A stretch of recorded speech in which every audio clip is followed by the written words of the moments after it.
지금 우리는 이 시편 23편을 이제 한 절 한 절 그리고 또 한마디 이것을 가지고 이제 쭉 살펴보고 있는데요. 오늘은 시편 23편 3절입니다. 내 영혼을 소생시키시고, 이 한마디를 이제 가지고 쭉 살펴보려고 준비를 했는데요. 저는 이 내 영혼을 소생시키시고 이거를 묵상하다가 예전에 나왔던 그 김주환 교수의 회복 탄력성이라는 책이 생각이 났습니다. 이 회복 탄력성이라는 거는 마치 이제 고무공을 바닥에 던지면 그게 그냥 이렇게 툭 깔아앉는 게 아니라 다시 튀어오르는 것처럼, 이 회복 탄력성이라는 거는 힘들고 어려운 어떤 역경이나 어떤 어려운 속에서도 그렇게 주저앉지 않고 다시 솟아오르는 특성, 이게 이제 회복 탄력성이다, 그렇게 설명을 합니다. 옛날에 저희들이 어릴 때 아이들이 갖고 놀던 장난감 중에 그 오뚜기라는 장난감이 있었습니다. 밑이 이제 더 그래야 일어나니까 밑이 더 이렇게 바닥이 크게 돼 있고, 그리고 다 둥글둥글한 표면이 돼서 아무리 쓰러뜨려도 다시 일어나고, 그래서 갓난 애기들이 제일 좋아하는 장난감이 오뚜기예요. 갓난 애기를 데리고 이렇게 오뚜기를 쓰러뜨리고 얘가 다시 일어서면 그게 그렇게 우스운가 봐요. 깔깔깔깔깔깔. 그 애기들이 그렇게 좋아하는 게 오뚜기 장난감인데요. 제가 이 회복 탄력성 이 책하고 또 내 영혼을 소생시키시고라는 이 3절의 말씀을 보면서 이 오뚜기 장난감이 생각이 났습니다. 여러분 여기 보세요. 내 영혼을 소생시키시고라는 말의 전제가 뭐겠습니까? 거기에는 뭔가 소생이 필요한 그런 절망이나 낙심이나 혹은 침체나 그런 것들이 전제가 되어 있는 거 아니겠습니까? 그래서 이 회복 탄력성이란 거는 일상에서 겪는 크고 작은 시련, 크고 작은 역경, 이것을 오히려 도약의 발판으로 삼는 마음의 권력이다, 그렇게 그 전문가 교수님이 설명하는 것을 제가 보고 듣고 있는데요. 최근에도 이 김주환 교수님의 강의를 듣다가 보니까 사람은 이 시련과 역경 때문에 더 좋아진다는 겁니다. 그래서 우리가 도약하기 위해서는 반드시 실패를 경험해야 된다. 또 성공하기 위해서는 반드시 망해야 된다. 또 비가 와야 땅이 굳어지기 때문에, 그리고 뒤로 움츠려야 앞으로 나갈 수 있기 때문에, 그래서 우리는 실패를 경험해야 된다. 이게 그것만 읽으면 무슨 목사님 설교 같은데요. 전문가 교수님이에요. 회복 탄력성이라는 이 내용을 강조하는 전문가 교수님이 그러면서 이제 성공하고 싶으십니까? 그러면 실패하는 노력을 하래요. 실패하는 노력을 기울여야 한다. 한 시대를 흔든 위대한 리더들, 뭐 그때 이제 이순신 장군 또 윈스턴 처칠 막 이런 사례를 쭉 들면서 이 모든 위대한 리더들에게 공통점이 있는데 하나같이 큰 고통과 시련을 겪었다는 공통점이 있다는 겁니다. 그래서 그들은 역경에도 불구하고, 요 불구하고에 따옴표를 넣어가지고요, 역경에도 불구하고 위대한 업적을 이룬 게 아니라 역경 덕분에, 이 덕분에도 이 따옴표를 넣어가지고 역경 덕분에 위대한 업적을 이룰 수 있었던 것이다. 그래서 이 회복 탄력성은 계속 훈련을 거치고, 그러면 우리 마음의 근력이 이제 자꾸 이제 나이 들면은 몸에 근육이 빠져나가서 단백질 많이 드시고 근육 운동하라고 하는데요. 마음에도 이 훈련이 필요하다. 이 근력 훈련이 필요하다. 이거를 이제 강조하는 게 회복 탄력성입니다. 저는 이 교수님의 강의를 들으면서 요셉 생각이 났습니다.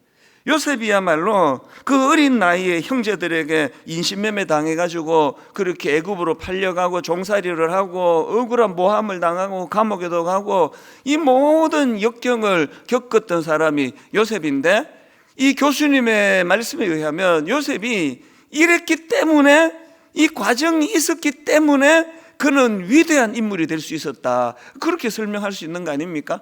그런데 그 교수님이 이제 인문학 교수니까 안 붙이는 게 있는데요. 저는 하나 더 압니다.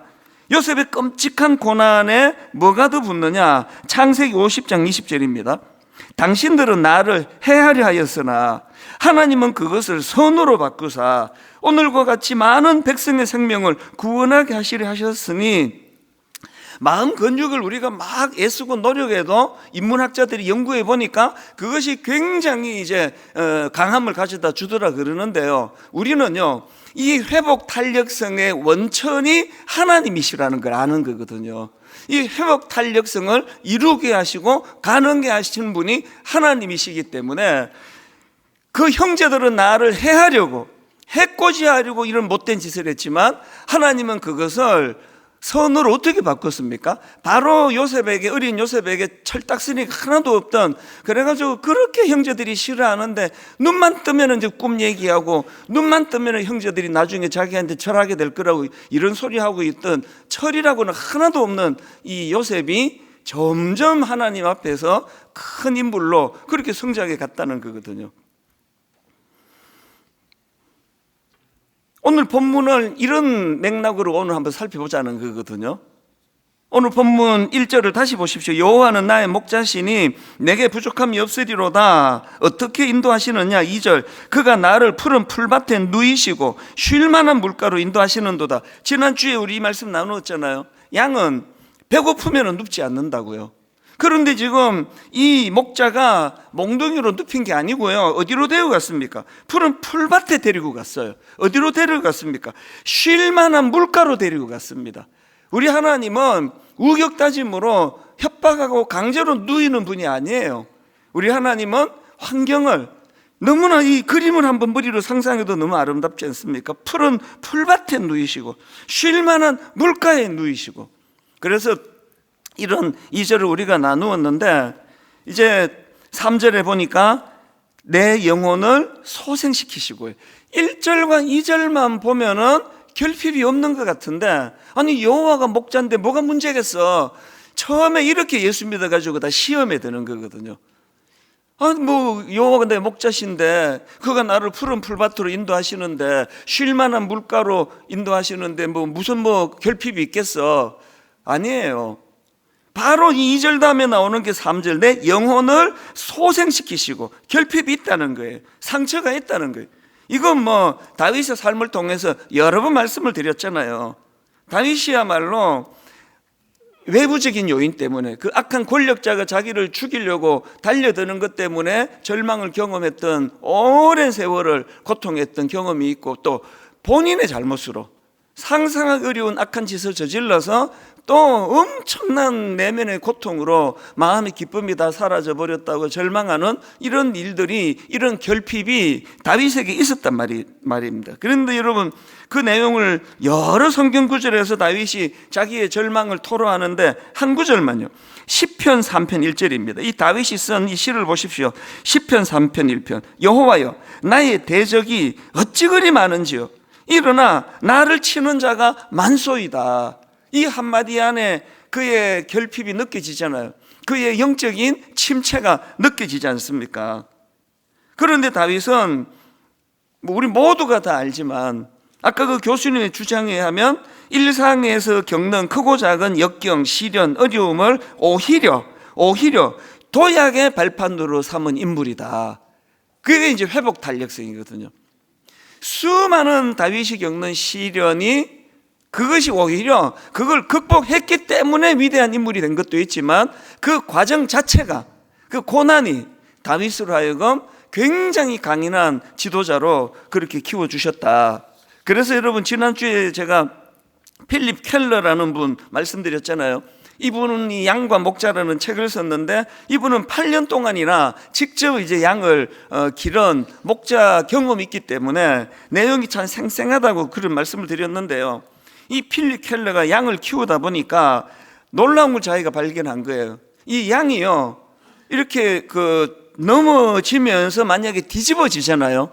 그러니까 이 네 다리가 하늘을 향해서 그럴 수도 있을 거 아닙니까? 그냥 약간 꼬꾸라지면 다시 일어서 가는데, 양이 이렇게 거꾸러지면은, 뒤집혀지면 스스로 일어날 수가 없다는 거예요. 그 내용을 한번 읽어 드릴게요. 뒤집힌 양은 애처롭다.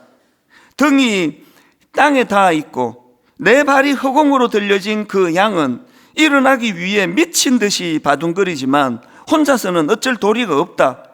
때로 도움을 바라고 잠시 소리내어 울기는 하겠지만 일반적으로 양은 두려움과 좌절감에 빠져 심히 발버둥을 치며 그곳에 누워 있게 된다.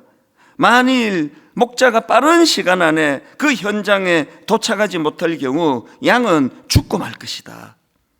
이게 나약한 양의 모습이거든요. 그래서 이분이 이제 자기가 직접 경험한 거죠. 목자들은요, 자주자주 양의 숫자를 센대요. 자주자주. 그래서 한 마리가 없네? 그러면 걔는 지금 뒤집어진 거죠. 어디 가서. 그때 까불다가 자빠져가지고 뒤집어져 있는 거예요. 그래서 양이 자주, 예수님이 왜 99마리를 두고 한 마리를 찾으러 간다는 거 뒤집어져 있는 거예요. 추측한데 내면에도 마찬가지거든요.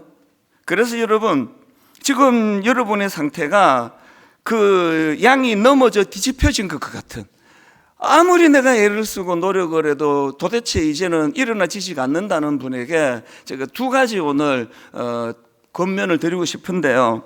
첫 번째가 뭐냐, 여러분 그런 상태에 빠져 계시면 영혼의 소생을 위해서 소망을 하나님께 주는 거예요. 이 지금 넘어져 뒤집혀 있는 이 양은요, 바둥거릴수록 더 괴로운 거예요. 더 힘든 겁니다. 그렇기 때문에 그 양은 유일하게 회복될 수 있는 대안이 있다면 목자가 나타나시는 거예요. 지금 우리 목자가 한 마리 없어진 걸 세우고 계시겠지? 소망을 목자에게 주는 겁니다. 그게 3절입니다. 여호와가 나의 목자시니 내게 부족함이 없으리로다라고 고백할 수 있는 건, 내가 완벽하게 로봇처럼 갈등이 하나도 없는 삶이 됐다는 게 아니라 철딱서니가 없어서 맨날 우리는 이사야서에 나오잖아요. 우리는 각기 제 길로 가는 존재. 양이 그렇대요. 걸핏하면 제 길로 가버리고, 여기가 움푹 파여가지고, 여기가 좀 좋은 것 같으네. 그러면서 들어가다가 꼬꾸라져 버리고, 이런 것들이 우리 인생이지만, 그러나 여전히 나는 여호와가 나의 목자시기 때문에 부족함이 없는 거는, 오늘도 목자 대신 그분이 양 한 마리 어디 갔어? 이 박권사 왜 꼬꾸라져 있지? 그 주님이 우리의 목자시기 때문이라는 거예요. 그 박권사는 막 한 거니까요. 놀라지 마세요. 김 권사로 할까요? 내 영혼을 소생시키시고.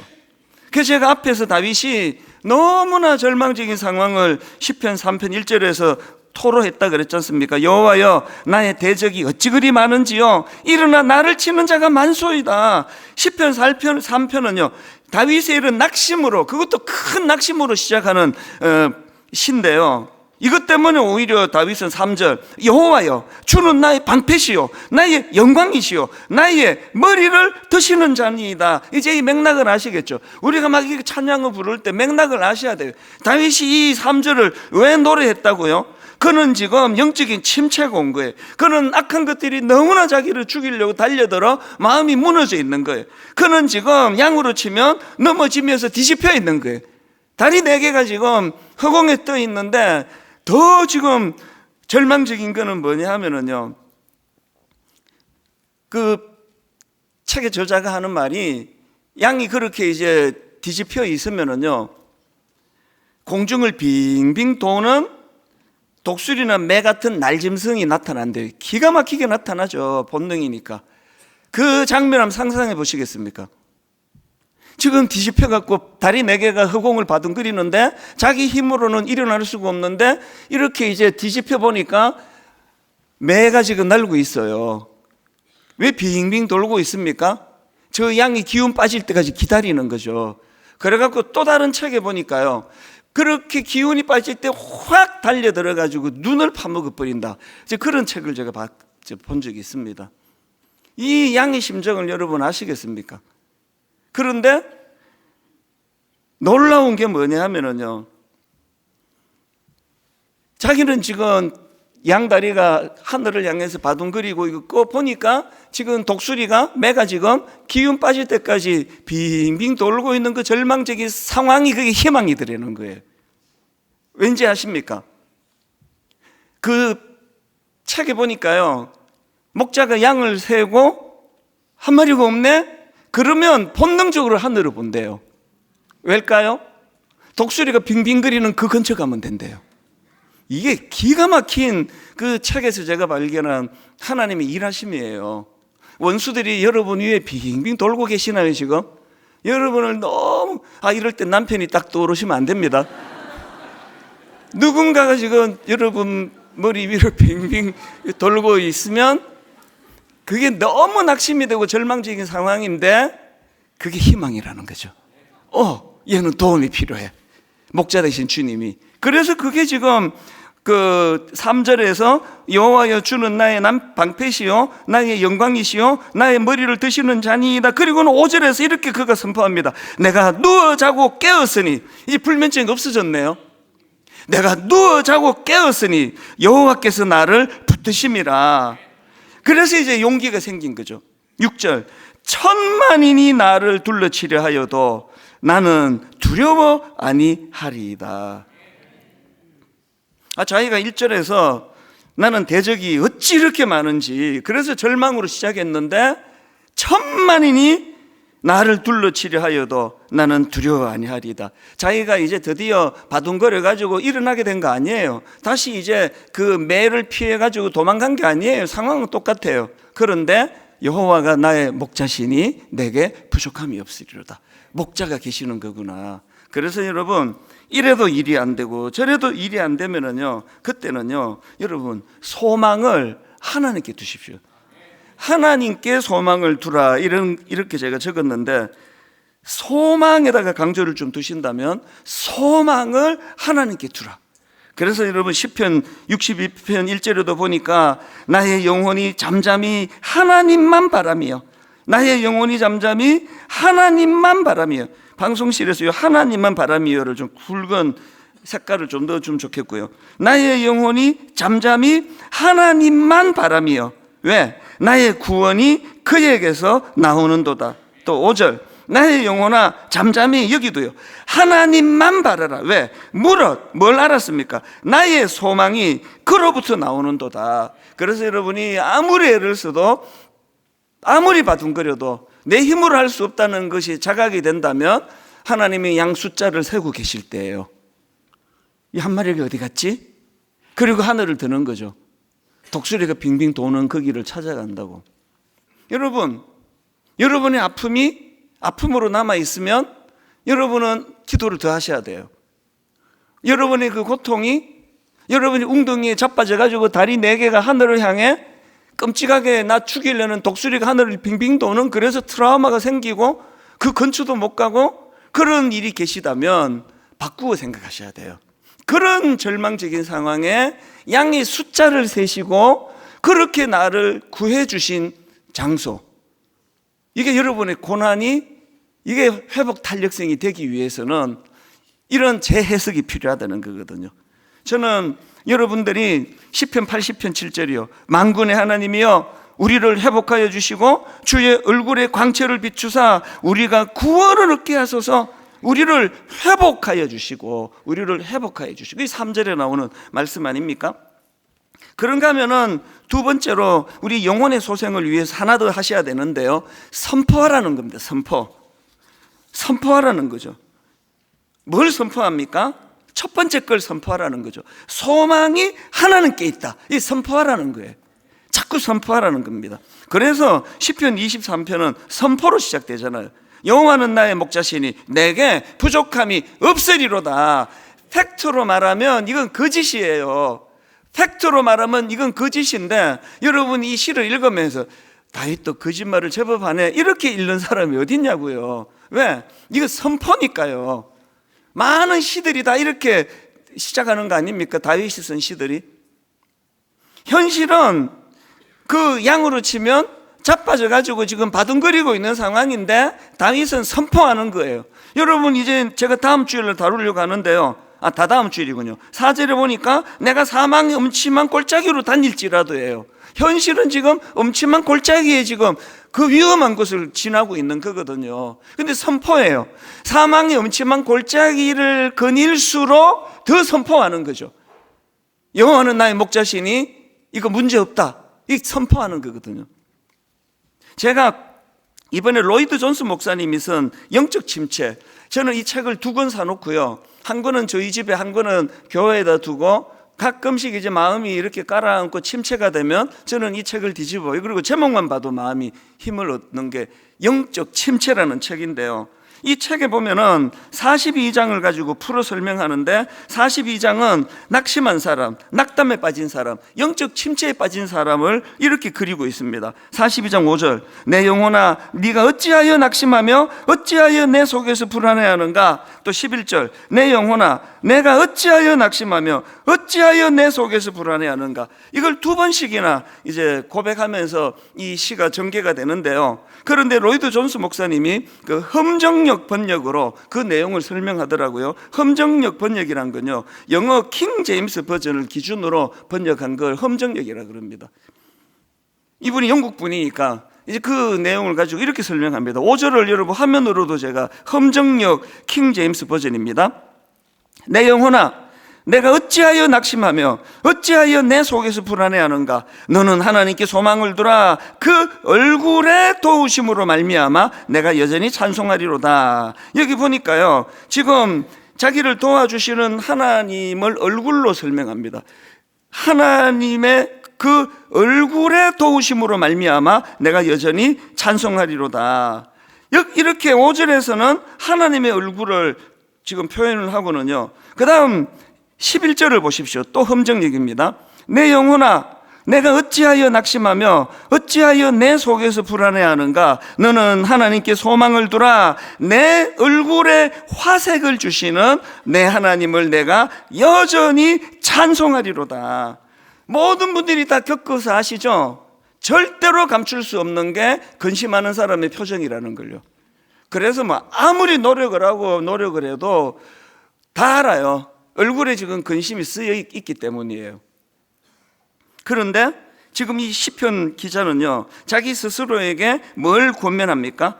내 영혼아 네가 어찌하여 낙심하며 어찌하여 내 속에서 불안해하는가. 너는 하나님께 소망을 두라. 그가 나타나 도우심으로 말미암아 내가 여전히 찬송하리로다. 지금 그 로이드 존스 목사님이 강조하고 싶은 건요, 너무나 얼굴이 흑빛이 되고 낙심이 되고 좌절이 되는 그런 상황이랄지라도 험정력으로 우리가 하나님께 소망을 두고 그분을 우리가 선포하면 그분의 얼굴의 도우심으로 말미암아 내 얼굴에 화색을 주신다는 그 대비거든요.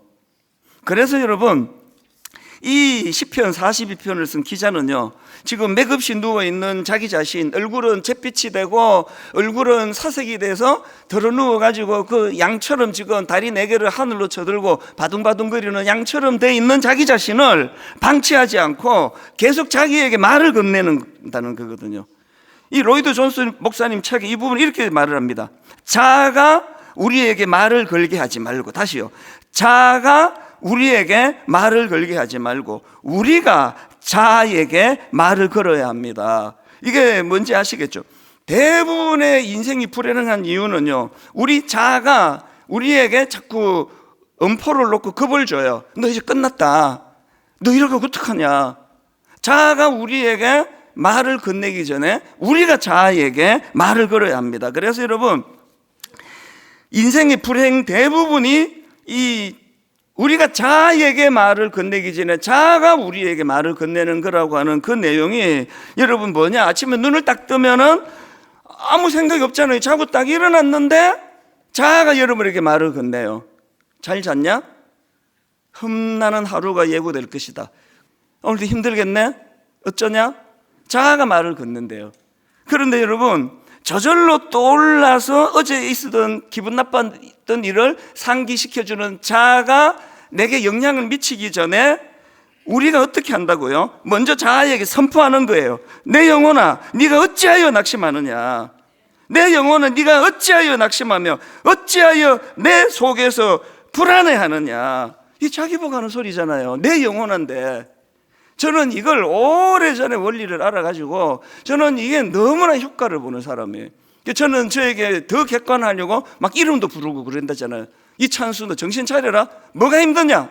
하나님이 죽었냐? 힘내란 말이야. 여러분 해보세요. 자아가 내게 말을 건네기 전에 내가 자아에게 선포하는 거예요. 여호와는 나의 목자시니 아무 문제 없다고.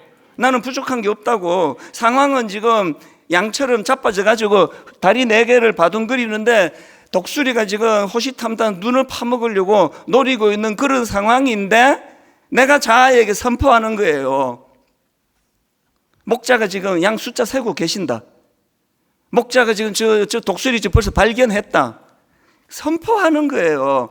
시편 23편을 한번 가만히 보세요. 거기에 현실은요, 막 부정적인 내용이 굉장히 많이 들어오잖아요. 그런데 1절에 선포하고 보는 거거든요. 이 로이드 존스 목사님의 그 말을 제가 글을 읽어드리고 말씀을 마치려고 합니다. 자, 들어보세요.